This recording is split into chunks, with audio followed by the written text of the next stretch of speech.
twilight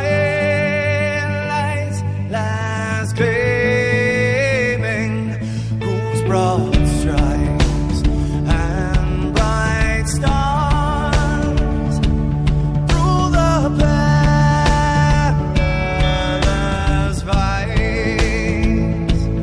Oh, the ramparts we watched were so gallantly streaming, and the rockets red,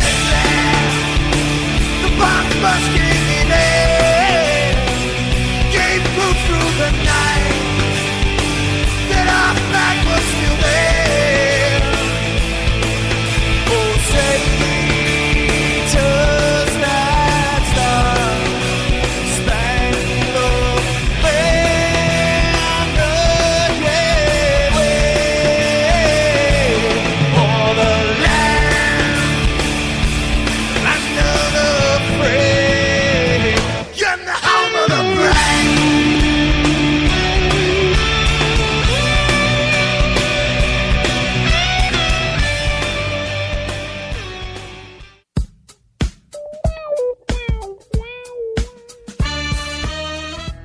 Don't be afraid, this is a low fat, and you are listening to HonestAnswerRadio.com. Now, where is the egg roll you guys promised me?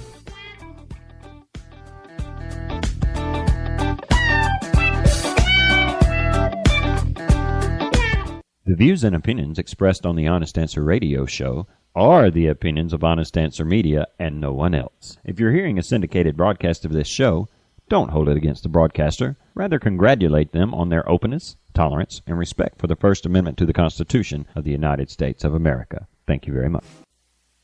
We the people, in order to form a more perfect union, establish justice, ensure domestic tranquility, provide for the common defense, promote the general welfare, and secure the blessings of liberty to ourselves and our posterity, do ordain and establish this Constitution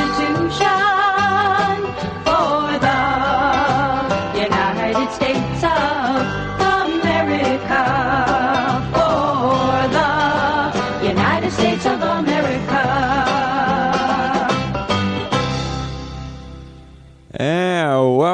Welcome to Honest Answer Radio one more time here on HonestAnswerRadio.com, where we are punching the mainstream media in the teeth every chance we get. I'm going to be the Marty half of your dynamic hosting duo this evening. And isn't this? Oh wait, I'm going to be the Casey half. Now look, Yeah. don't start asking people This what is they're Thursday. wearing. Is this Thursday, right? Yeah, this ain't Saturday night. Okay, sorry. Dude. Things is not going the way El Jefe wants them to go. Have you noticed that? Are you talking about Syria or just in general? Well, Syria right now. Well, in general, really. No, Syria. No. Dude, we could do that either way. Yeah, see, that's kind of what I was getting at. But I tell you, well, you know what? I'll just answer it both ways. He's outclassed on both fronts, domestic and foreign. Well, see, that's never stopped him before. I mean, that's never really hurt him before. It's impeding him right now. Yeah, but it hasn't up to this point, I don't think. I think up to this point, you know, he's been riding the gravy train, and he's been outclassed all along. I mean, duh. But this whole Syria thing, he's starting to feel a little bit of the heat, particularly in light of the fact that not even his bro David Cameron can get any support from his people either. The Brits are screaming, no, no, no, no, no, no, no. Our Congress. As in absolutely not kind of no. I think it's like 110. It's either 110 or 119 congressmen have signed a letter asking the president to, seek some, to at least make his case before Congress. And you know what's funny? 52 of them's Democrats. Now, Yeah. 52 Democrats agreeing with any Republican on anything in Congress right now. That should speak volumes. But let me ask you. You think that this is going to make any difference to old Skeeter? That even members of his own party are saying, hey, you kind of need permission to do this.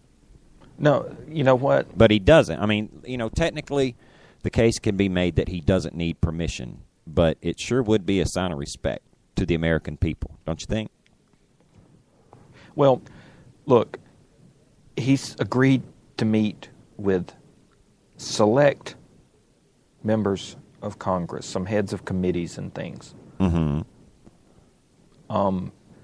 The Congress is our directly elected representatives. They Right. don't go through the Electoral College. That's right. All right. They are our directly elected. I can't really say that or emphasize that enough. Mm-hmm. So what he's saying is he doesn't have to talk to all of those unworthy scum. Right. Just the few that he can stand to be in the same room with for more than 5 minutes. Well, they'll probably be all Democrats. It was brought up on the Facebook page today that why should, Obama consult with Congress? Because I think he meant the House. Right. Because it's all Republicans. Right. Well, it's not all Republicans. That Republicans have the majority in the House of Representatives, but the Senate has the majority of Democrats in the Senate. Have the majority, rather. And you know what it all really boils down to? And I heard something to this effect earlier today. President Obama is more worried about, or he's more interested right now in becoming Al-Qaeda's Air Force than he is, working with the Republicans. Well, He's happier helping Al-Qaeda right now than he would be to go before Congress and present his case to the American people. Because that's exactly what he'll be doing. If he launches, or has our military, rather, launch weapons, against the Assad regime, then yeah, he is taking the part of not just Al-Qaeda, man. I mean, they're our biggest enemy. Remember Twin Towers and They've sort Pentagon. of vowed to kill us all. Yeah. But you've got Muslim Brotherhood types, Taliban types in the rebel movement. And do we want to aid and abet them? Because innocent people are going to die. See, that's just it. Whether Assad remains in power or whether rebels take control, innocent people are going to die by the scores over there. Well, And, I'm not taking that lightly. I'm not and if just nothing dismissing else, that. If nothing else, it's going to give them another unifier to, in hating America. Because when we launch Tomahawks, people are going to die from that too. And then it won't just be Sunnis and Shias that are dying, or that were killed. Then it'll be Syrians that were killed. Right. See, that's one thing a lot of those folks fighting have in common. They're still all Syrians, for the most part. And when we go shooting Tomahawks, then it's going to be the United States bombing Syrians, not Assad. And see, that's what makes it even more ridiculous to me. The White House has made it clear that this is not about a regime change. Huh? Then why do it? Now, look, I've seen on the internet, I have seen people who are genuinely saying, and they believe this, man, that the thing to do is go over and take out some military installations and even things up between the regime and the rebels, in a infrastructure kind of thing. Doesn't that bring us back to Why? aiding and abetting Al Qaeda? Well, and yes, it does, and that's bad. You but remember the whole thing is why should we do this? Just because Obama said we would? And this is to quote unquote discourage them from using chemical weapons anymore. President said this is about we couldn't stop them from doing it the first time. Well, the president says that this is about upholding quote unquote international norms. International norms in war. Means. I don't either. I thought the international norm in war was that we shoot at y'all shoot at us, we bomb y'all blow up. And you keep at it until one of you gets so tired that they surrender. Right. To me, that's the international norm. Now, is it a big no-no to use chemical weapons? Why, sure it is. It was a big no-no back when we did it in World War I. It's a big no-no all the time. So why would doing it now, oh, man. And you know what? Right before the show, you were, and I had to put my 2 cents in, talking to someone who is suggesting that perhaps we're not being even-handed about this whole thing, and that they didn't remember us. They didn't remember us ever calling for Bush's impeachment over Iraq. George Bush built an international coalition. Built it, went out there and got people on board. Talked the case up to the American people for a year. Speech after speech after speech. Now, Casey and I were calling. Bush. We were calling for his impeachment over the Patriot Act, and we criticized him for going into Iraq. We both said, "Why not Iran or Syria, the two biggest sponsors of, international terrorists?" Yeah, we both agreed Saddam was an idiot, and he gassed the Kurds too. But that ain't why we went in there. He gassed the Kurds because we went in the first time. And Colin Powell wouldn't, and Bill Clinton.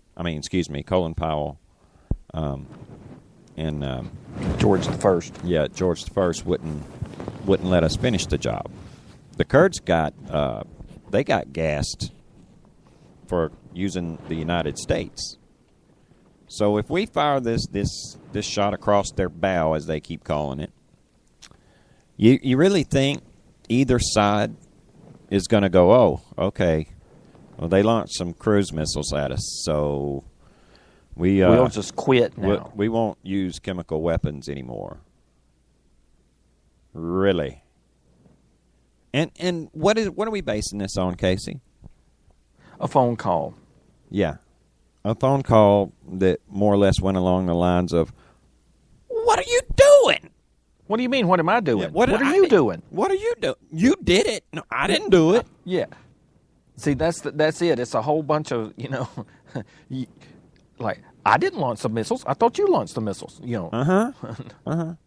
So they realized that that's kind of shaky ground there and not exactly a smoking gun. So now it's about upholding the international norms. This is a punitive bombing. Since when did we become the world's nanny that we get to smack people on the wrist for something? Since when did we start using Tomahawk cruise missiles for wrist smacking? When Ronald Reagan launched a cruise missile, he meant to stick it down Muammar Gaddafi's throat. Matter of fact, he put it